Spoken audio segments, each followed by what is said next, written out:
Hello students, welcome to our channel Maruti mathematics. मैं GN Bhatia आज आपको 19 मार्च से रिलेटेड करंट अफेयर्स के क्वेश्चंस करवाने वाला हूं। चलिए शुरू करते हैं हमारे पहले क्वेश्चन से।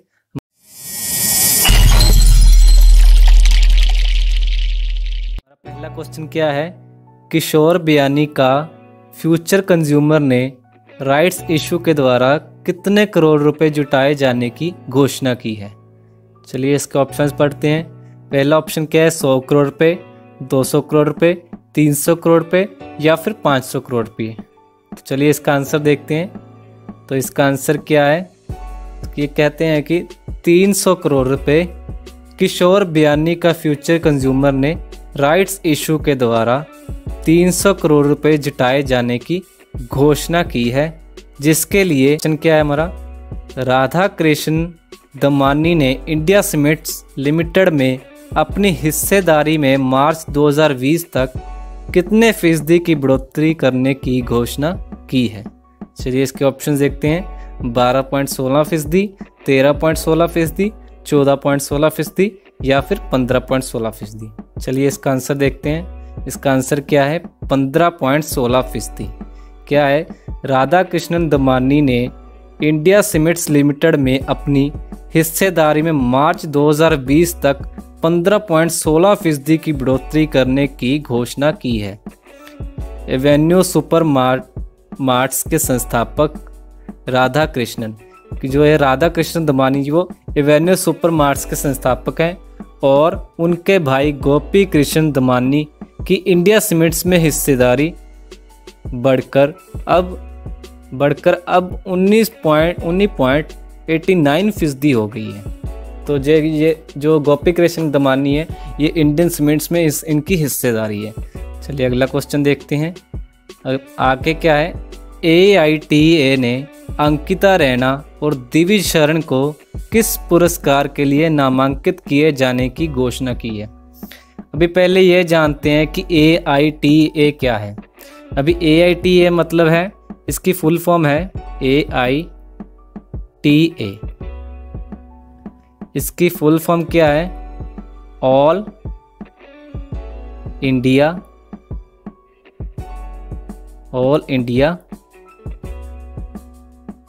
Tennis association. तो ये इसकी फुल फॉर्म है। और इसमें क्या है? अंकिता रैना और दिविज शरण को किस पुरस्कार के लिए नामांकित किए जाने की घोषणा की है?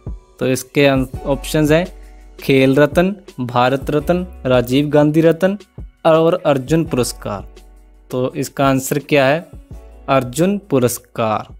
क्या है? अखिल भारतीय टेनिस महासंघ AITA ने अंकित रैना और दिविज शरण को अर्जुन पुरस्कार के लिए नामांकित किए जाने की घोषणा की है, जबकि पूर्व डेविस कप कोच नंदन बाल के नाम की सिफारिश ध्यानचंद पुरस्कार के लिए करेगा। अभी पूर्व डेविस कप क्या होता है पहले ये जानते हैं। डेविस कप दुनिया की सबसे बड़ी अंतर्राष्ट्रीय प्रतियोगिताओं में से एक है। डेविस कप एक अंतर्राष्ट्रीय पुरुष स्पर्धा है जो कि दो दलों के बीच में खेली जाती है और ये हर साल इसमें जो होते हैं नॉकआउट ढंग से खेला जाता है। जो ये मुकाबला होता है, इसमें नॉकआउट जो टीमें होती हैं, वो जो कोई हारता रहता है वो नॉकआउट होता रहता है। तो ये डेविस कप है। और मैं आपको AIT के बारे में और बताना चाहता हूँ।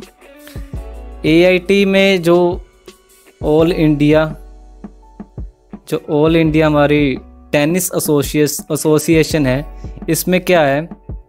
इसके जो प्रेसिडेंट हैं उनका नाम क्या है? प्रेसिडेंट का नाम क्या है? प्रवीण महाजन। ये क्या है? इसके प्रेसिडेंट हैं। और ये फाउंड कब हुआ था? ये फाउंड हुआ था मार्च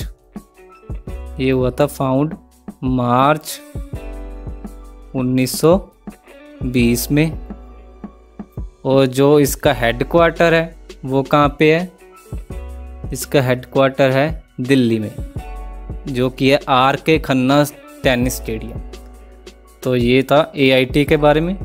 चलिए आगे देखते हैं अगला क्वेश्चन क्या है। अगला क्वेश्चन है, ब्रिटेन में ऑफकॉम ने जाकिर नाइक के पीस टीवी पर नफरत फैलाने वाले भाषण देने पर कितना जुर्माना लगाया है? तो इसके ऑप्शंस हैं 1 lakh pound, 2 lakh pound, 3 lakh pound, 5 lakh pound. तो इसका आंसर क्या है? 3 लाख पाउंड। क्या है? ब्रिटेन में ऑफकॉम ने जाकिर नाइक के पीस टीवी पर नफरत फैलाने वाले भाषण देने पर 3 लाख पाउंड का जुर्माना लगाया है। क्या था, इसने जो एक टीवी प्रोग्राम आता है उस पर एक नफरत फैलाने वाला भाषण दिया था, तो उस वहाँ की सरकार ने इस पर 3 लाख पाउंड का जुर्माना लगा दिया है। जबकि ब्रिटेन के नियामक ने प्रसारण संबंधी उसके नियम तोड़ने पर पीस टीवी उर्दू के लाइसेंस धारकों पर 2 लाख पाउंड का जुर्माना लगा दिया। तो ये था इसका आंसर, 3 लाख पाउंड। अगला क्वेश्चन देखते हैं। अगला क्वेश्चन क्या है? पाकिस्तान की पहली सिख महिला पत्रकार मनमीत कौर को किस अवार्ड के लिए नामित किया गया है? पाकिस्तान की जो एक सिख महिला है उसका नाम जो है मनमीत कौर, उसको किस अवार्ड के लिए नामित किया गया है? तो इसके ऑप्शंस हैं ब्रिटिश अवार्ड, अमेरिकी अवार्ड, ऑस्ट्रेलियाई अवार्ड, जापानी अवार्ड। तो इसका आंसर क्या है? British award. पाकिस्तान की पहली सिख महिला पत्रकार मनमीत कौर को हाल ही में ब्रिटिश अवार्ड के लिए नामित किया गया है। सिख समूह एक वैश्विक संगठन है जो दुनिया के विभिन्न हिस्सों में समुदाय से संबंधित लोगों को सम्मानित करता है। तो ये इसका आंसर था। हमारा अगला क्वेश्चन क्या है? बास्केटबॉल के किस महान खिलाड़ी के जूते ऑनलाइन नीलामी में रिकॉर्ड $5,60,000 में बिके हैं? बास्केटबॉल का कौन सा महान खिलाड़ी जिसके जूते नीलामी में $5,60,000 में बिके हैं? चलिए इसके ऑप्शंस पढ़ते हैं। Kobe Bryant, Michael Jordan, Larry Bird, James Naismith. क्या है? James Naismith. तो इसका आंसर क्या है? Michael Jordan. बास्केटबॉल के महान खिलाड़ी माइकल जॉर्डन के जूते ऑनलाइन नीलामी में रिकॉर्ड $5,60,000 में बिके हैं, जो कि एयर जॉर्डन कंपनी है। एयर जॉर्डन नाम से उन कंपनी ने उनके लिए यह खास तौर पर बनाया। माइकल जॉर्डन ने यह जूते अपने पहले सीजन में शिकागो बुल्स की तरफ से खेलते हुए पहने थे। जो ये माइकल जॉर्डन प्लेयर थे वो शिकागो बुल्स टीम के प्लेयर थे। तो ये इसका आंसर था। नेक्स्ट क्वेश्चन, हाल ही में किस राज्य सरकार ने राजीव गांधी किसान न्याय योजना शुरू की है? कौन सा वो राज्य है जिसने राजीव गांधी किसान न्याय योजना शुरू की है? तो ऑप्शंस है हमारे केरल सरकार, गुजरात सरकार, महाराष्ट्र सरकार, छत्तीसगढ़ सरकार। तो इसका आंसर क्या है? छत्तीसगढ़ सरकार। क्या है? छत्तीसगढ़ सरकार ने हाल ही में राज्य में फसल उत्पादन को प्रोत्साहित करने के उद्देश्य से राजीव गांधी किसान न्याय योजना शुरू की है।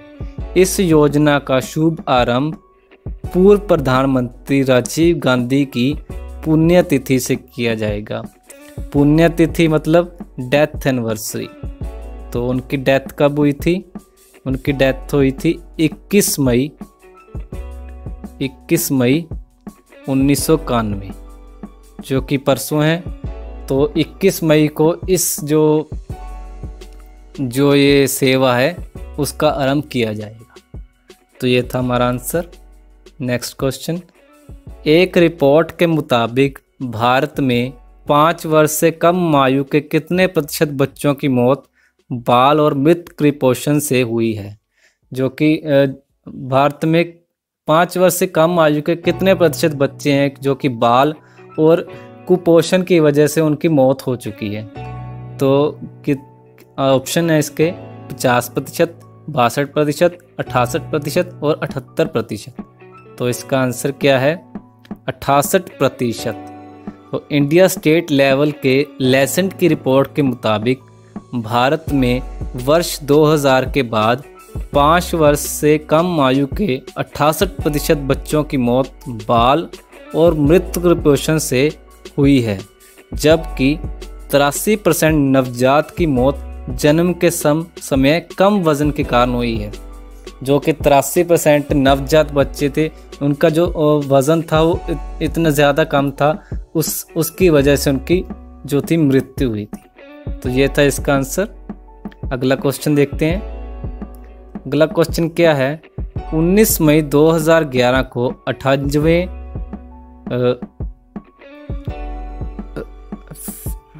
58th राष्ट्रीय फिल्म पुरस्कारों में किस फिल्म को सर्वश्रेष्ठ फिल्म के लिए चुना गया?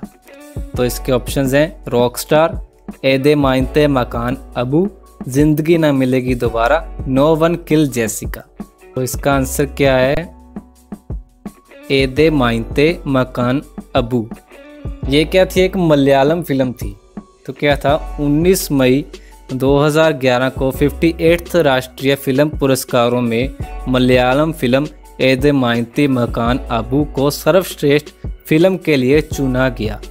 इस फिल्म के अभिनेता सलीम कुमार और तमिल अभिनेता धनुष संयुक्त रूप से सर्वश्रेष्ठ अभिनेता के लिए चुना गया था। जो कि धनुष आप सबको पता ही है, ये जो है जो रजनीकांत है उनके जो है दामाद हैं।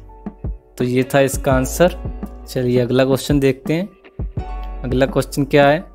निम्न में से किस देश ने हाल ही में सोशल डिस्टेंसिंग सुनिश्चित करने के लिए आईएफएलयू ब्रेसलेट विकसित किया है? तो वो कौन सा देश है जिसने सोशल डिस्टेंसिंग सुनिश्चित करने के लिए आईएफएलयू ब्रेसलेट विकसित किया है? तो हमारे ऑप्शंस हैं जापान, इटली, ऑस्ट्रिया और चीन। तो इसका आंसर क्या है? इटली। इसका आंसर क्या है? इटली। इटली देश ने हाल ही में सोशल डिस्टेंसिंग सुनिश्चित करने के लिए आईएफएलयू ब्रेसलेट विकसित किया है। तो ये ब्रेसलेट क्या काम करता है? यह ब्रेसलेट केवल एक रेडियो सिग्नल का इस्तेमाल करता है, जिससे दूसरे ब्रेसलेट ने नज़दीक आने का पता चल जाता है। तो इससे क्या है, जब ये कोई इस्तेमाल कर, तो ये जिसने ब्रेसलेट डाला होगा तो उसको पता चल जाएगा। तो ये कोई साउंड इफेक्ट या कोई वाइब्रेशन करने लग जाएगा जब कोई दूसरा ब्रेसलेट उसके नज़दीक आएगा। तो ये थे हमारे आज के क्वेश्चन। तो अगर वीडियो अच्छी लगी तो वीडियो को लाइक करें। चलिए मिलते हैं हमारी अगली वीडियो के साथ। Thank you.